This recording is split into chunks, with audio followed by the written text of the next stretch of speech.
Les exportateurs canadiens terminent l'année avec un sentiment partagé. C'est sans doute là un exploit car 2018 a connu son lot d'éléments perturbateurs. Il est décevant de constater que ce dernier mouvement de l'indice de confiance commerciale du DC a effacé le regain constaté en milieu d'année, qui s'est produit malgré les inquiétudes d'un fin possible des échanges commerciaux nord-américains. Dans le contexte de la signature du nouvel accord Canada-États-Unis-Mexique, ou l'ACEUM, la contraction de l'indice en fin d'année est un revers. Comment doit-on l'interpréter? Tout d'abord, ne nous laissons pas trop décourager. L'indice a glissé, mais seulement au niveau de sa moyenne historique. Cela signifie que les exportateurs sont généralement optimistes, mais pas autant qu'en milieu d'année. Les 5 éléments de l'indice ont fléchi. Cependant, c'est celui ayant trait à la conjoncture économique mondiale qui a accusé le recul le plus marqué. En fait, cet élément de l'indice se trouve à son plus bas niveau depuis le choc des cours pétroliers du début de 2015. Les attentes relatives aux ventes réelles présentent toutefois un tableau très différent. Ces ventes s'orientent à la baisse dans notre récent sondage. Pourtant, le pourcentage d'exportateurs canadiens tablant sur une augmentation des ventes au cours des 6 prochains mois reste à son deuxième niveau le plus élevé de la période post-récessionniste, par une marge considérable. Le sondage a permis de dégager un autre grand constat. Le protectionnisme a des effets négatifs tangibles sur les exportateurs canadiens. Près de 2 tiers des répondantes ont indiqué que le protectionnisme commercial se répercute sur leur stratégie d'exportation et d'investissement à l'international. Parmi les types de protectionnisme qui influent sur les stratégies des exportateurs, l'imposition de droits de douane obtient la note la plus élevée, suivie des politiques privilégiant les achats américains et les achats sur le marché local. Interrogés sur les défis rencontrés au moment d'envisager de maintenir ou d'accroître leur activité commerciale à l'étranger, les exportateurs, dans une proportion de 14 %, ont cité comme le premier et l'unique motif l'imposition de droits de douane par d'autres pays et les barrières tarifaires. Il est à noter que ce motif éclipse les besoins en financement et les pénuries de main-d'œuvre, qui comptent à juste titre au nombre des grandes préoccupations actuelles des exportateurs.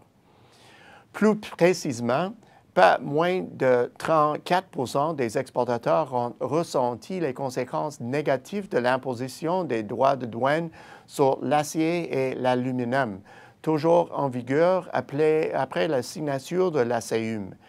Les progrès au chapitre du niveau pacte de libre-échange nord-américain ont manifestement apporté un certain soulagement. Dans notre sondage de mi-année, les répondants citant l'impact négatif de l'incertitude entourant l'accord étaient 3 plus nombreux que ceux répondant favorablement. Dans le présent sondage, les répondants sont également partagés. 59 % des exportateurs déclarant que cette conjoncture n'avait pas influé sur leur plan d'investissement.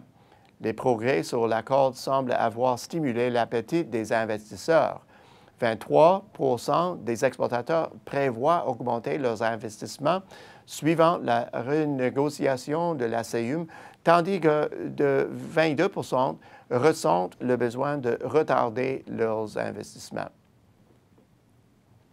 L'élan de diversification des exportateurs canadiens est toujours notable, même s'il est moins important que lors de la délicate renégociation de l'ALENA plus tôt cette année.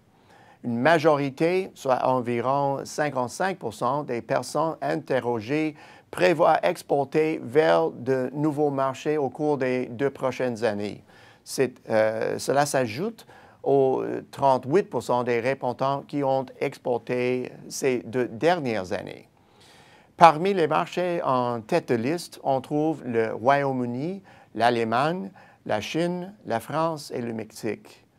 Le pourcentage de répondants prévoyant investir à l'étranger est relativement élevé à 19 %, la très grande majorité d'entre eux ayant dans leur ligne de mire le marché américain.